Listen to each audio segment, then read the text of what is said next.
You're listening to the ADHD Heroes Podcast, a podcast where we speak with the heroes of the ADHD community, namely educators, mental health professionals, and of course, those with ADHD themselves, to gain insights, tools, and most importantly, inspiration towards succeeding and thriving with ADHD. I'm your host, Rabbi Shmuel Reich, a high school Rebbe and an ADHD coach in private practice. Welcome to the show. Hi there. On this week's episode, I spoke with Devora Segall, a licensed therapist and a parent coach. She works with parents in general, but we specifically zeroed in on how the skills she teaches are applied when a child has ADHD. We discussed typical challenges that parents need to address when a child has ADHD, the intervention called DBT, or dialectical behavioral therapy, and how she draws from it in her work, the use of mindfulness to remain calm in what could otherwise be tense situations, a parent being in touch with their own emotions, including difficult ones such as perfectionism and shame, co-regulation, how the parenting skills she teaches can be used in a classroom as well, and a lot more. Quick shout out to the Chinuch Today podcast, hosted by former ADHD Heroes podcast guest, Rabbi Yerachmiel Garfield, and on to the episode. Enjoy! Devora Segall, welcome to the ADHD Heroes podcast. I'm excited for our conversation today. Okay. Let's begin with a little bit about yourself and your background. What can you tell us? So I guess I start with being a mother. I'm a mother of 10. I'm a licensed therapist and parenting coach. And I work with mothers who are struggling with the yelling and the guilt and not showing up with their children the way they really want to be. What are the typical challenges you help parents navigate when the children have ADHD? Well, very often if they have the hyperactive type, they're very often making messes, going from one thing to another. And that can be very difficult for parents to manage. Also the inattentive type, you want your child to get ready in the morning. Instead, they're focusing on anything but. Right. These are just some examples. What are some of the standard approaches you use? So it starts with mindfulness. So it's based on DBT, which stands for dialectical behavior therapy, which was created for people with severe mental illness, self-harm, suicidal thoughts, and attempted suicide. It was made for that, but the skills are so amazing that I feel like they're good for every parent. Everybody needs many of these skills, things like mindfulness, emotion regulation, interpersonal effectiveness. And that's really what I'm doing is I've adapted these skills for mothers dealing with children with ADHD, children who are neurotypical, just children acting like children, being able to regulate themselves and show up with their children in the way that they really want to show up. Got it. So can we zoom out for a second and just take a better look at what DBT is? I think most of our listeners have heard of it, but maybe not know exactly what it is. So if you want to talk about DBT, the idea of a dialectic is the idea that two opposite ideas could be true at the same time. It's the idea that we can accept where we are, we can validate ourselves, validate the other person. At the same time, we're working towards change. The whole goal of DBT is to build a life worth living. Despite the struggles that we face, just being alive, just being in the world, we figure out why we're here and what our goal is, and we learn tools to get to those goals. And those tools are, there's actually 4 modules, 4 different aspects of this. There's mindfulness, emotion regulation, interpersonal effectiveness, and distress tolerance. Now, distress tolerance is not something that I focus on with parents because it's just more, I would say, more of a therapy skill, more of a, when we're dealing with deeper pain, unresolved grief, things like that. I'm dealing with mothers dealing with the ordinary parts of raising healthy children. So I'm focusing on mindfulness, self-awareness, understanding what's going on for us when our children act the way children act, when our children act up. And then once we realize how big these feelings are for us, We can work on regulating them. There are different tools that we use, tools and skills. And then we move to, once we're regulated, we move to interpersonal effectiveness, which is how can we get our children to do what they need to do in a way that's not going to rupture that relationship. And those skills are especially relevant with children that have ADHD or neurodivergence in any way, because we so much want that relationship. And very often the children with ADHD are extra sweet and delicious, and but yet they can be so difficult to manage. Their behaviors can be so difficult to manage. So the interpersonal effectiveness skills are really, really powerful for that.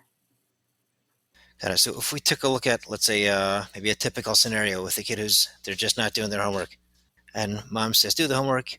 Kids, react harshly. Can you walk us through like a typical scenario like that? Sure, sure. Okay, so the first step is check for safety. Is anyone in imminent physical danger? Once we've squared that away, that even if this feels like an emergency, it's not an emergency, because most parenting situations are not. Then we check in with ourselves. What's going on for me right now? What does this mean to me that my child is not doing their homework? Right? What feelings is this bringing up for me? What am I thinking about myself? What am I thinking about the child?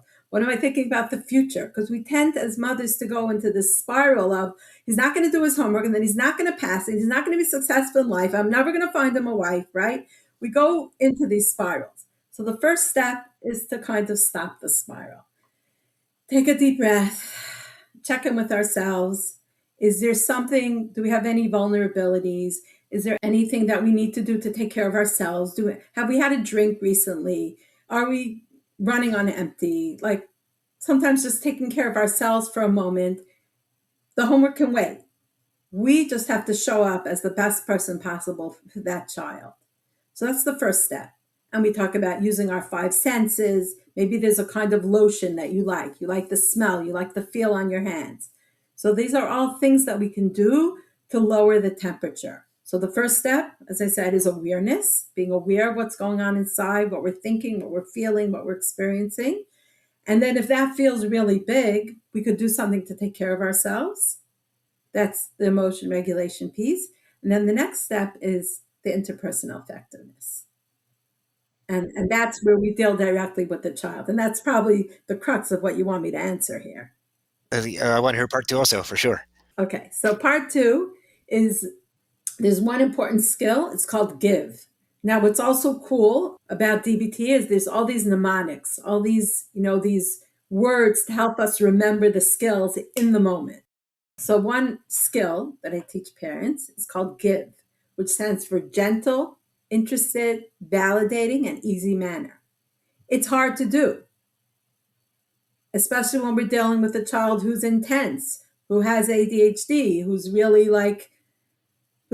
pushing all our buttons. Yeah. Right? We have to be in a really calm place to be gentle and be interested in what's going on for the child and validate how hard it is to focus after a long day at school. Yeah. Right?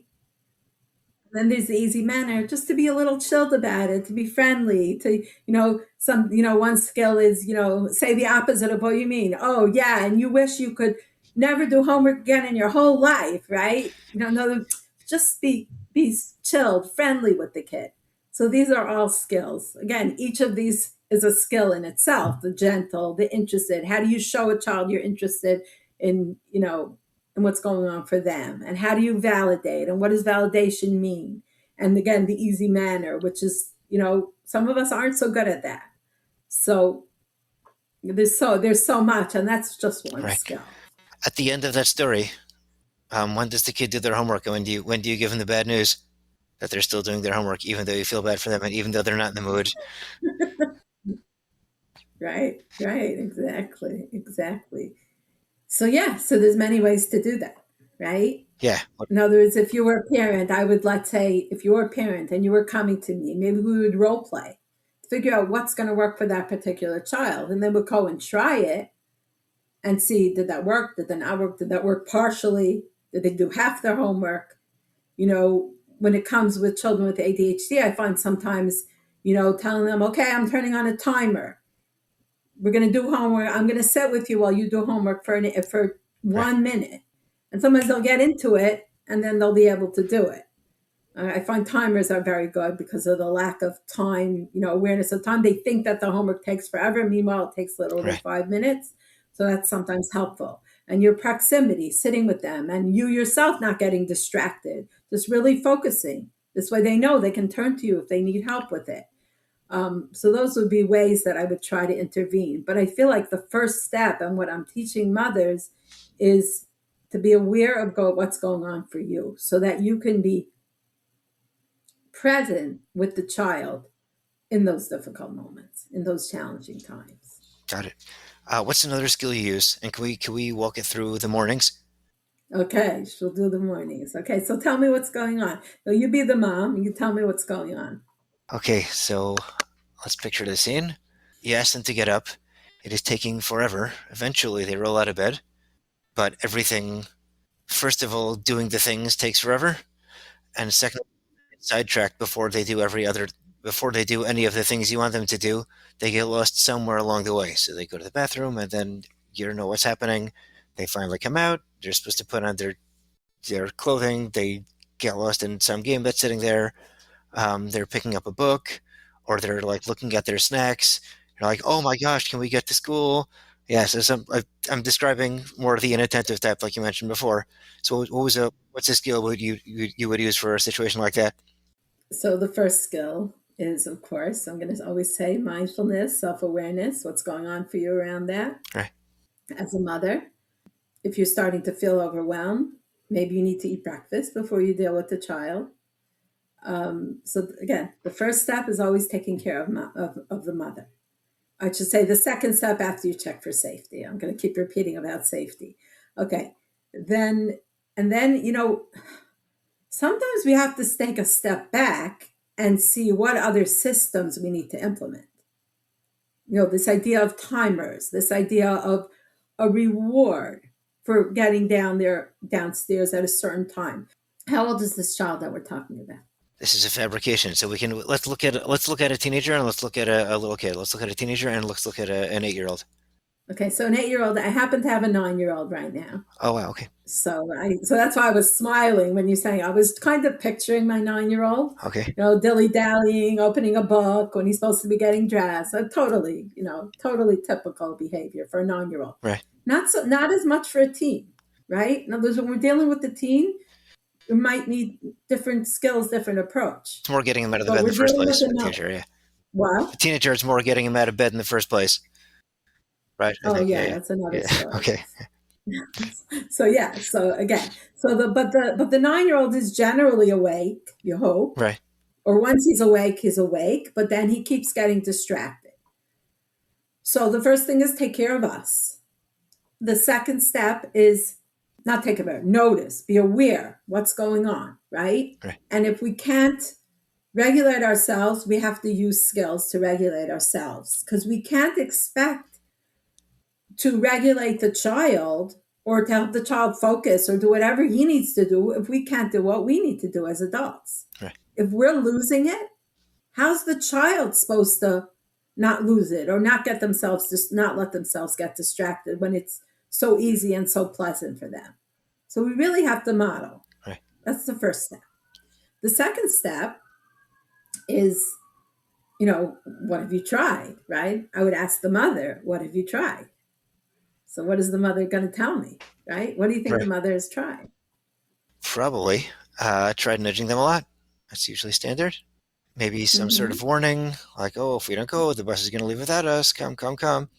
That's probably one. Sometimes yelling for people who are built like that, where a lot of frustration, builds up. What are other things that have been tried? Maybe coaxing.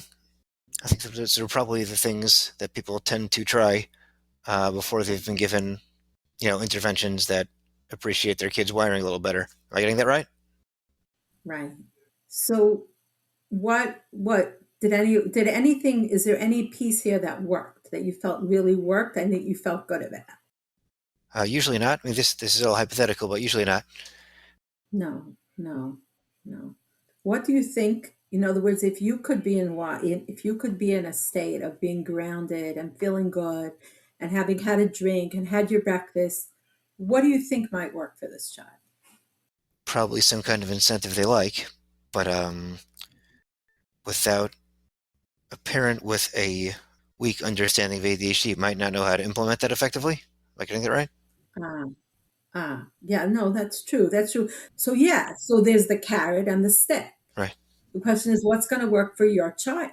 right, Is it going to be the carrot, or is it going to be the stick, or is it going to be some combination? And how do you implement that? right, But the first step is we need to move into wise mind. If we're totally going to be totally logical and not connecting to the child and their feelings, we're not going to get through to them. That would be um, reason mind, right? Or on the other hand, if we're going to be totally emotional together with the child and totally like, yeah, sure. And it's okay. You could stay home, take your time, no problem. I know how hard it is. I have so much mercy on you. I feel so bad for you. It's tough to go to school. No, you could just stay home, no problem. That's not being a parent, right? correct. Yeah, We've got to get to that wise mind where we understand, we acknowledge how hard it is. It's really hard. You're involved in this game and you have to change your focus so that you can get dressed now, so that you can have this cereal or this yogurt that I prepared for you, right? I know it's really hard and I know you can do it. Okay. Let's see. One way of doing it is being playful, right? Let's see how quickly you could put your pants on. I'm going outside the room. I'll be back in I'll be back in 30 seconds. Let's see if your pants are going to be on. You have to kind of know how often they need reminders, right? You can't just go and get distracted and do something else. You have to keep up with the reminder, not in a nudgy way, but more like, okay, I'll be back in 30 seconds. Let's see how quickly you could do it, and then go step by step. Again, the goal is that they should be doing it independently. So, we could work with timers. We could work with, like you're saying, we could work with some, remind them of some instant gratification they'll get. Tell them, okay, I'm taking the book downstairs now. You could read it while you're eating breakfast if you're okay with that. We're really, the idea is to ground ourselves, to put ourselves into wise mind, and then very often we'll know what this particular child needs from us at this time. got it. What tend to be standard bumps in the road? Meaning once you've set something up, either DBT or another skill or another system, what tends to be surprises, curveballs that come up, and how would you navigate those? So I'm not sure how to directly address your question, but I'm going to say that as parents, we're very hard on ourselves. We expect perfection. We expect we're going to learn a new skill, we're going to implement it, and everything will be smooth sailing from here on in. And part of DBT, part of what I teach is to accept, to validate the fact that it's hard, that growth is hard. It's hard to be calm no matter what our kids throw at us. It's a parenting is a never-ending job, and we need to appreciate every small improvement. And when we do that, we're modeling for our children, and also it will be easier for us to give our children that unconditional love and acceptance, while at the same time having expectations and appreciating every small act of progress. So I would say that's the biggest thing, is we call it perfectionism, is expecting that just because we know a skill, we'll be able to implement it. And just because we implement it, that we'll implement it perfectly. Just to realize that it's a process and it takes time. And I'm still in this process also. I'm not perfect. How common is it for you to see parents who are, hardworking, caring, really trying to make things work, and they're still feeling a sense of guilt and shame? And where does that come from? It can come from a combination of things. It can come from how much they love their children and how important this job of parenting is to them. And also it can come from just feelings that they got, as children, of never being enough and never measuring up. And they're applying that to parenting, which is a never ending job of constantly improving. And it's true, you're never going to get it 100% right. It's not like you take a test and you get 100 or 99 or 98 and, and okay, you're great. It's a constantly moving target. So it makes sense that parents could feel ashamed of how they yelled at their kid yesterday. But the goal is that we create a sense of self acceptance without giving up on constant improvement. That's a tough call. Yeah. That's not easy. What does that process look like? The process looks like starting with awareness. There's so many things going on inside of us that we just push aside. And just having needs, right? Acknowledging that we're human. And we need to make sure that just like we're taking care of our children's physical needs, we have to take care of our own physical needs. There's that, I always think of that famous story about a woman who had a large family and somebody gave her an egg and she locks herself in her room and her kids are banging on the door and her kids are saying, Mom, what are you doing? I'm making you a mother, right? She was busy eating the eggs so Right. she could have the energy to take care of her family. So, the airplane metaphor. Um, Again, we have to build ourselves as mothers, as parents, so that we can give our children everything that we want to give them. Shifting over to something a little different, but that we touched on before. What is co-regulation, and how does it help everybody? So, co-regulation is when a child or anybody in our environment is dysregulated, is having a hard time.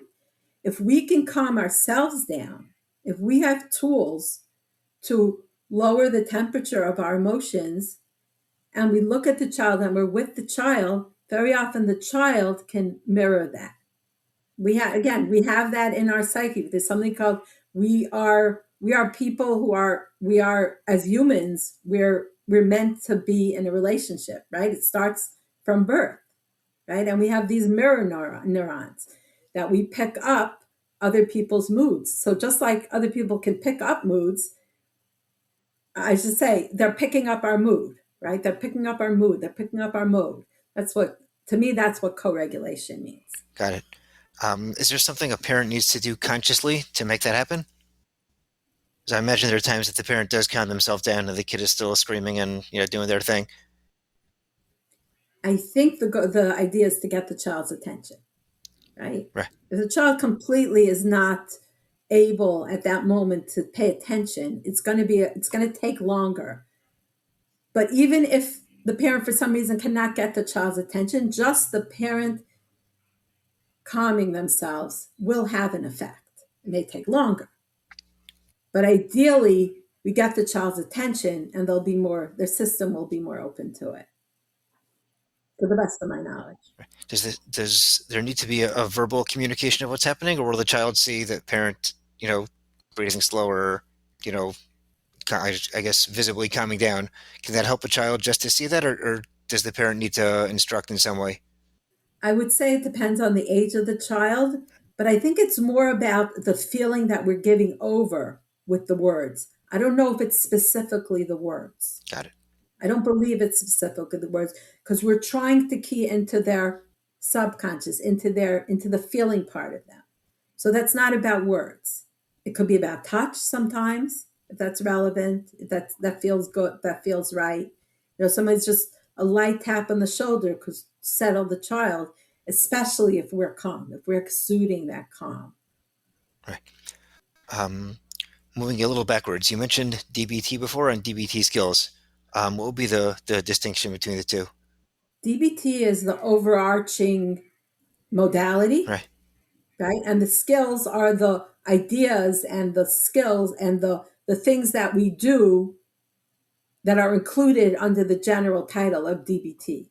DBT is a philosophy and its skills. It's a way of being with people and being with ourselves. And it includes many, many skills, which I believe are every good type of therapy skill. It includes CBT, cognitive behavior therapy. It includes validation. It includes problem-solving skills. I wrote a book, for mothers, and in the book, it includes so many of these different skills in the in the you know, and how to use them with children, with our children. Any other types of skills or modalities you want to mention that you train parents with? So, you mentioned, so what was coming up with for me, um, you were asking about, how to get children to do things. So there's a skill we call Dear Man. So the D, again, I'm telling you these skills, but like there's so much more to them. I'm giving you like a short summary. Right. Dear Man, it's like a way to remember the skills of asking for somebody to do something or not do something in a way that won't rupture the relationship. Now, that's a tremendous relationship skill to have in any relationship. But in parenting, this is how we use it. We describe what's going on for us or describe what's going on in general, like as if we're like a newspaper reporter, describing what we could see, hear, smell, touch. Okay. Then ask, DE, express, say what this is meaning to us, like how this is making us feel. Okay. Can't leave that out because our feelings matter. And then the A stands for ask or assert, say what we want. And that's a really big skill to learn, to figure out what you want, not only what you don't want. And even if it's what you don't want, it's that one specific thing that's doable for the child. And then R is reward. We were talking about the carrot and the stick, the reward or the consequence. We like to start with rewards. What will be the benefit for the other person if they do what we're asking? It might be better if we run through an example in order to understand this skill. But if you want, I could just finish up with the man.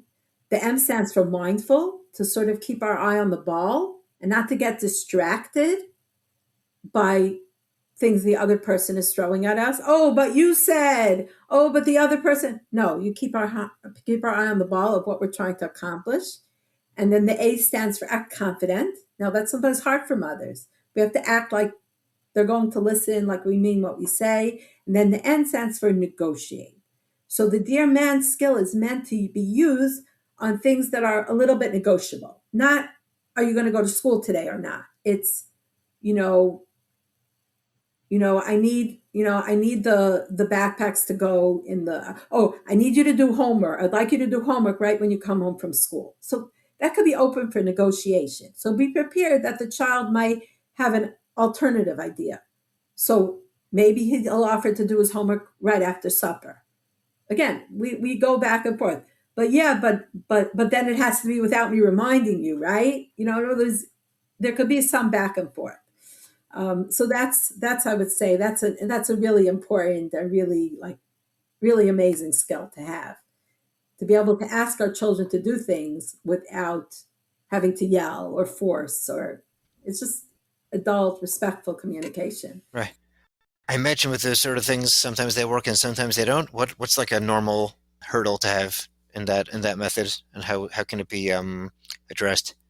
Well, there are so many possible hurdles. There are as many hurdles as there are people, right? Yeah, for sure. I mean, if you've ever asked anyone to do something, there are so many reasons why it could not work.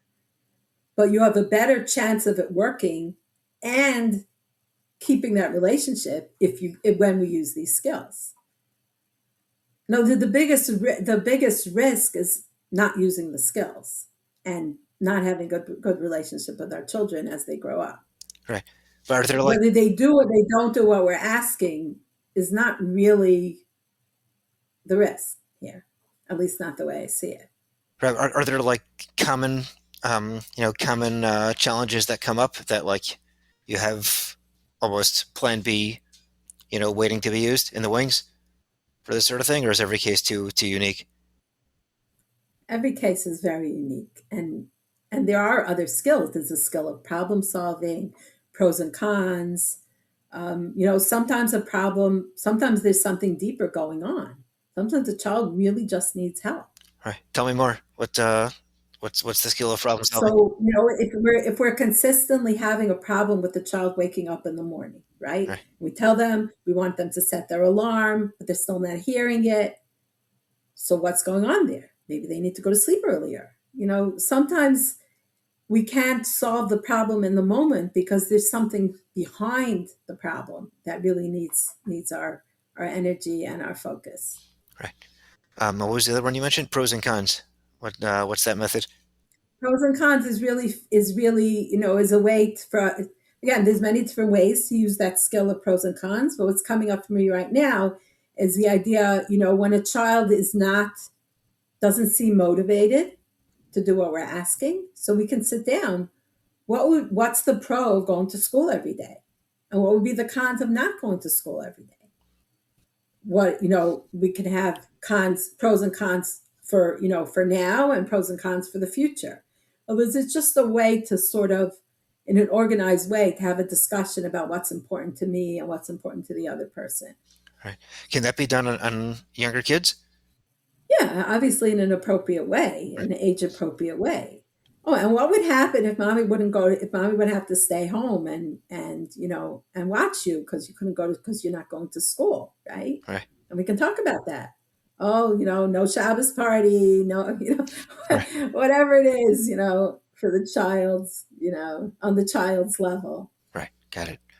If there's one thing that a parent listening to this conversation can take away and implement, at least partially, sooner than later, what's one thing one nugget we can share with them? So, awareness is key. Being aware of, it's not just about what the child's doing. It's about what we're doing in those moments. That's the first step, is that it's okay. It's not an emergency unless it is an emergency. But if there's no life-threatening emergency, we can take a moment to take care of ourselves so that we'll move back into wise mind. We'll move back into a state where we can deal in an adult way with the child's childish behaviors. Right. Okay, and we have a nice amount of listeners who are in the world of education. So if an educator is listening, what's one thing you want them to take away?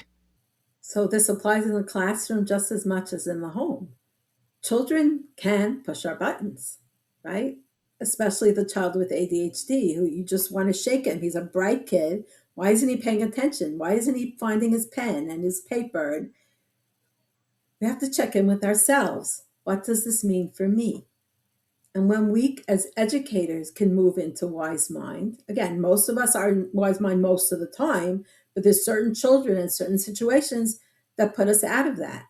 And if we need to take a drink, if we need to sometimes that's not an option in a classroom, but if we need to take a deep breath, focus on some, the picture of last year's class, something that will calm us in the moment, we'll have a much better chance of getting through to the child and helping the child do what the child needs to do. Excellent. Okay. What is a message of hope you can leave our listeners with? It's that we can do this. We have all the skills. And if we don't, we know where to find them. There are books, there's classes, there's coaches. We know where to find the skills when we don't have them. And when we have the skills, when we're calm, when we're in wise mind, we'll be able to access it. And learning the skills of how to get ourselves into wise mind can be an amazing experience, because you'll just feel so much better about yourself. You'll feel so much more in control, even if the child is not controlled. You'll feel good about your relationship with your children. Okay, sounds good. Is there anything else you wanted to mention today? No, it's really been a pleasure to speak. Okay, thank you. Likewise. How can people get in touch with you? So my email address is devora@segallcoaching.com. My website as well is Segall Coaching with 2 L's. You can also call me at 732-523-0370. It's really texting, call or text. That's probably the quickest way to reach me. You could also try, if you're interested in, I'm actually offering a free download, free audio downloads of my book at parentingaudio.com. You can take a look there and you could download, chapters of my book, which really teaches some of the skills that I've presented over here. Okay, great. We'll put those in the show notes. Devora Segall, thank you so much. This was a great conversation. Okay, thank you. Thank you again for listening to this episode of the ADHD Heroes podcast. For questions about the podcast, you can email us at adhdheroespodcast@gmail.com. Also, for sponsorships or to share your story, your ADHD story, you can also email us at the same place, adhdheroespodcast@gmail.com. To be in touch with me about ADHD coaching, writing, or speaking engagements, you can email me at rsreichadhdcoach@gmail.com. Be sure to check out my website, rsreich.com, adhdcoach.com. You can follow me on LinkedIn, or you can check out my blog on nefesh.org. Check out my blog there under my name. Important disclaimer: podcasts are great, but they do not take the place of mental health help or medical help. So if you need help with mental health or need a doctor, be sure to be in contact with some of them. Please, if you like this show, please rate, review, and share with a friend. That's how these things get out there. Thank you again for listening, and thank you to our producers at Pretty Easy Podcasts.